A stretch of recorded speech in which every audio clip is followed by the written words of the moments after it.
Hey guys, welcome to another episode of Mostly Sci-Fi. This is Mostly Sci-Fi, and I'm your host. And before I even get into this, I want to tell you that I am working on Alien Harvest. However, slowly. It's just I got a lot of things to do. I'm working and things like that.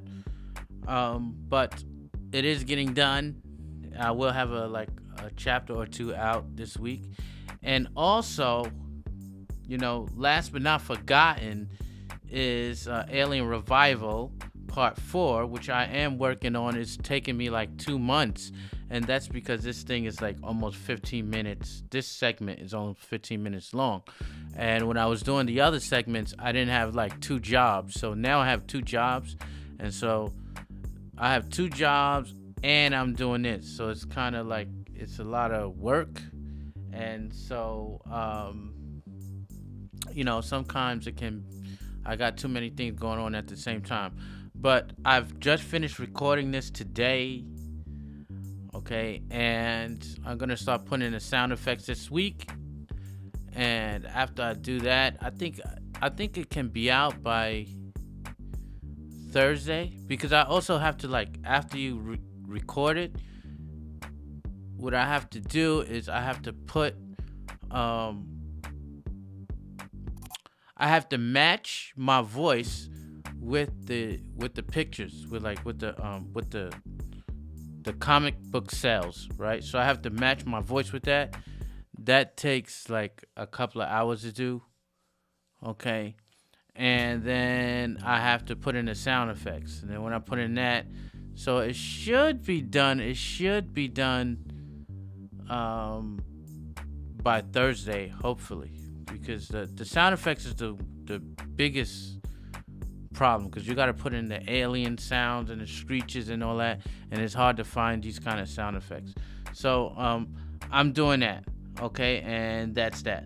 Now, what this is about basically is that Stephen King has gave the go-ahead for Pennywise prequel series, which is going to be ordered by HBO Max. So HBO, they create quality content. My only thing about it is that, like, Stephen King should have created like another like he should have created he should have wrote the prequel himself, although his writing has not been up to par as lately. Like, he's just writing just to get paid. It's just like something that, okay, I'm gonna get paid from this. Like, he gets oodles and oodles of money. He should be like almost a billionaire or something like that, because he just writes. But like lately, like within the last like 15 years, he's just been writing like junk, like this, like stuff just to get by. And he's like a bleeding heart liberal, so I kind of stopped following him a lot, because I used to follow him, and then his like bleeding liberal antics, I was like, oh god, I can't stand it. It's disgusting. So I just like stopped following him. I just don't want to hear nothing from him.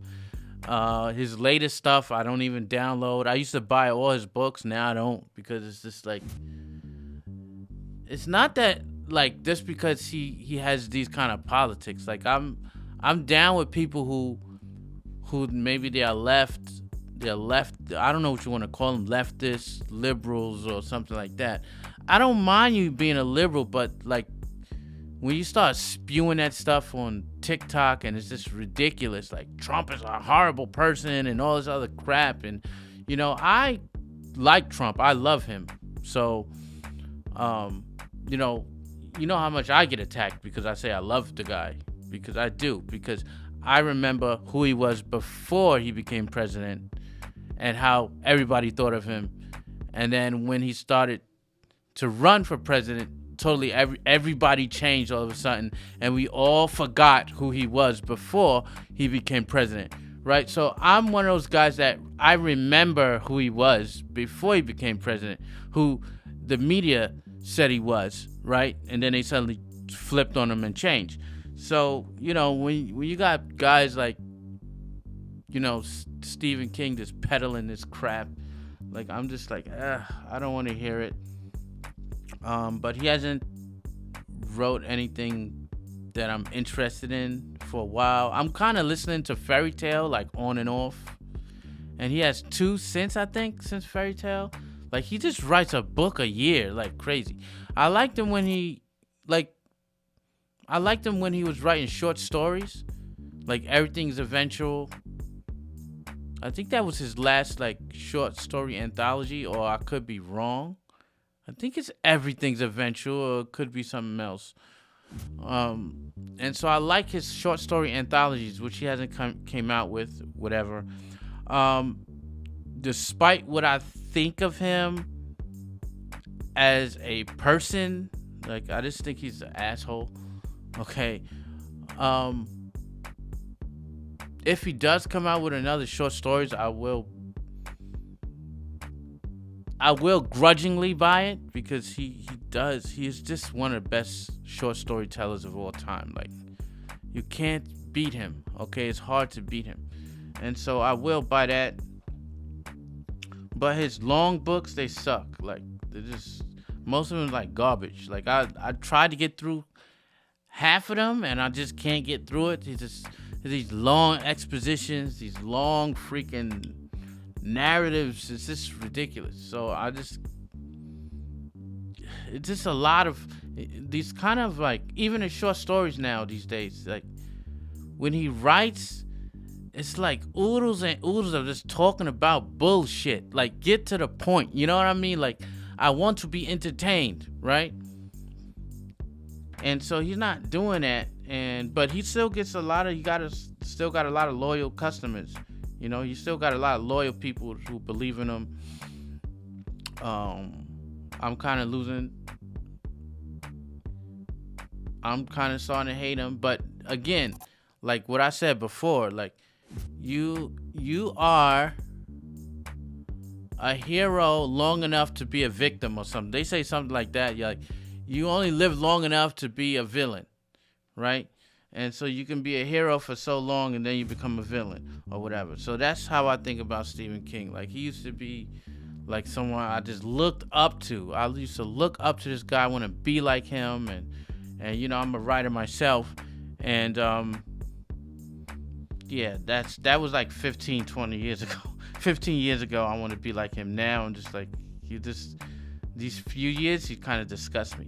But anyway, he got something out called Welcome to Derry, Pennywise prequel series, officially ordered at HBO Max. I'm going to read that on the way from HBO Max, a series titled Welcome to Derry, which will serve as a prequel to the 2 Stephen King movies from Andy Muschietti.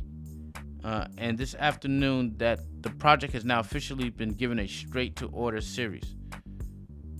So the Andy Muschietti's It, which I thought was vastly superior to the original one. Like, if you look at the original It is just, it didn't hold its weight in time. You know, it's this kind of crap. You know, I was like, oh my God. But when we were young, when I was like 16, 15, that was horrifying. It was horrifying. But now it's just garbage. Like, I'm like, oh my God, what is this? Why was I ever scared of this? You know, there are some things that can still hold you, and it's still kind of frightening. Like freaking Michael Jackson's Thriller. Like, that's still kind of a bit frightening. You know what I mean? It's not cheesy. You know, you can have something like, I don't know. I gotta think of something. Like, I can't think right now. But you had like the 80s movies and the 90s movies where, yo, it was good. It was good then, and it's good now. I can't think of some right now, but I'm sure I could think of some later on. Okay. I know that it was a made-for-TV movie, so we gotta still think about that. That made-for-TV movies, you didn't spend a lot. You didn't spend millions of dollars like you do now. Right now, you spend millions, $10 million episode, Game of Thrones. Right? $10 million an episode on Game of Thrones.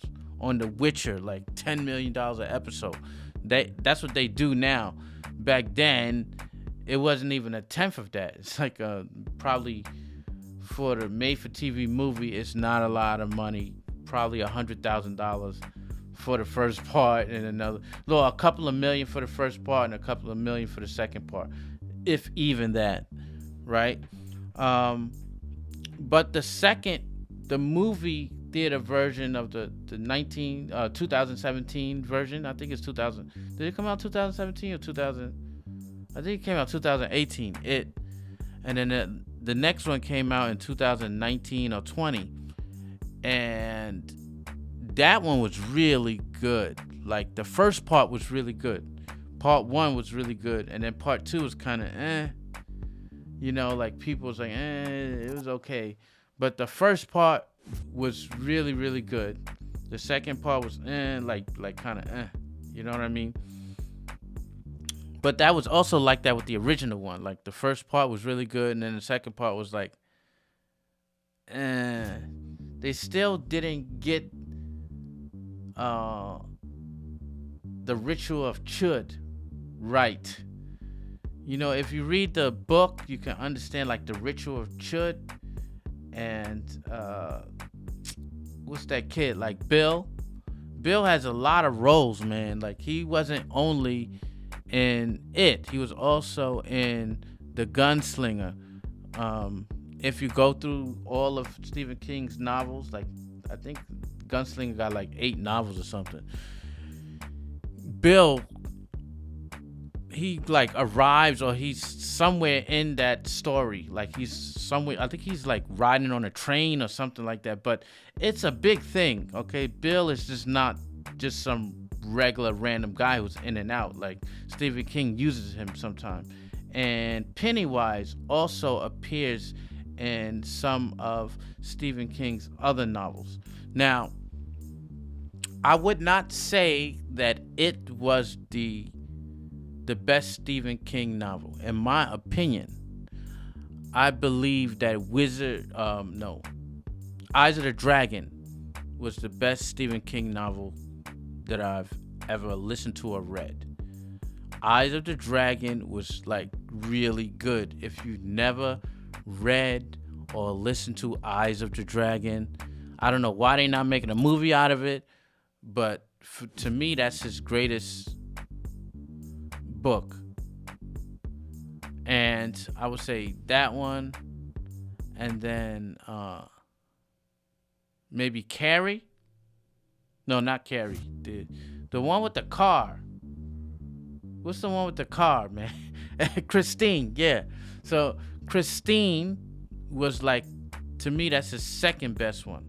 The first best one was Eyes of the Dragon. Second best one was Christine. It was just like really, really good. It had me like to the end, from the beginning to the end, on the seat of my pants. Like, both of those novels. And so, I don't know if he's gonna ever get back to that form. That's when you're really hungry. His earlier works, like in the 80s, is when he was hungry. Now he's not. He's just chilling, right?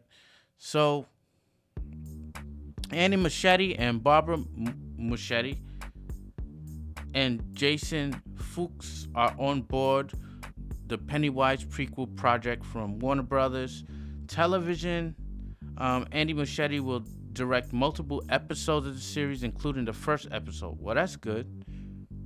The series will begin in the 1960s, in the time leading up to the events of It Part 1. I don't know why they would do like 1960s. Why don't you go back to the 1800s? Because it has been coming to the town of Derry for years and years and years.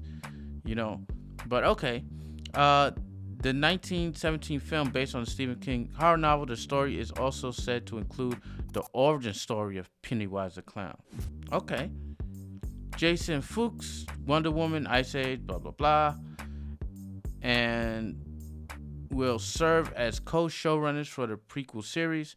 As teenagers, we took turns reading chapters of Stephen King's It until the thick paperback fell to pieces, the Muschietti said in a statement. It is an epic story that contains multitudes far beyond what we could explore in our It movies. We can't wait to share the depths of Stephen's novels in all its heart, humor, humanity, and horror. I'm excited that the story of Derry, Maine's most haunted city, is continuing, and I'm glad Andy Muschietti is going to be overseeing the frightening festivities along with a brain trust, including his talented sister Barbara, Stephen King said. Red balloons all around. Okay. To be able to. Anyway, so I don't want to read all of this, but basically, Stephen King is allowing for this to happen for the prequel. Now, personally, I think that Stephen King should have wrote a prequel short story to it. Like, it don't take a lot of effort. Like, everybody likes this, but he keeps writing this bullshit. He keeps writing this stuff like nobody want to read. Like, oh well, there are people that want to read, but if you did a whole short story compilation of Pennywise, that's all you would have to do. That would probably be your best-selling novel ever. Just write like 5 short stories of Pennywise, the clown. And back in the days, in the eyes of other characters, right? Back in the 1800s, back before when it was nothing but this kind of whatever it was, right? Aliens already did that. What'd you call it? Colonial Marines. Aliens did that, I think, with Colonial Marines. And you had all of these short stories. That is probably the best Aliens novel ever. It's the Colonial Marines one. I think it's called Colonial Marines. And you got all these stories of the aliens in different parts of the galaxy, right? Same thing with Predator. If it bleeds, right? You got all that. Like, that is the best Predator novel ever. Okay, and all Stephen King got to do is take some time out and stop being a goddamn narcissistic asswipe and just write what the people want. Nobody want to hear none about this, all that stuff that you're writing. Freaking The Dome, that was retarded. You know what I'm saying? Like, come on, write something that everybody want to listen to. The Duma Key. Like we want it. That's what the people want. Why don't you write what they want? Instead of you just going on and prattling on about this bullshit, right?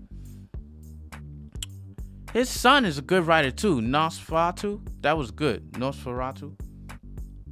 I saw the movie, the TV show. That was good. Right. His son is a good writer. Okay, but nowhere near as good as Stephen King. Okay, nowhere near as good as his father. At least not yet. Right? Give him a chance. Give him some time. And so, yeah, Stephen King got to write that. He probably won't ever write it. And that's all I got to say about that. So what do you think about it coming out with some prequel stuff? I think it's awesome. But to tell you the truth, I would rather have him write short stories. And so I like listening to it on audiobook. And you do that, and that thing will sell like hotcakes. But he won't, because he's Stephen King. So this is mostly sci-fi. Well, mostly.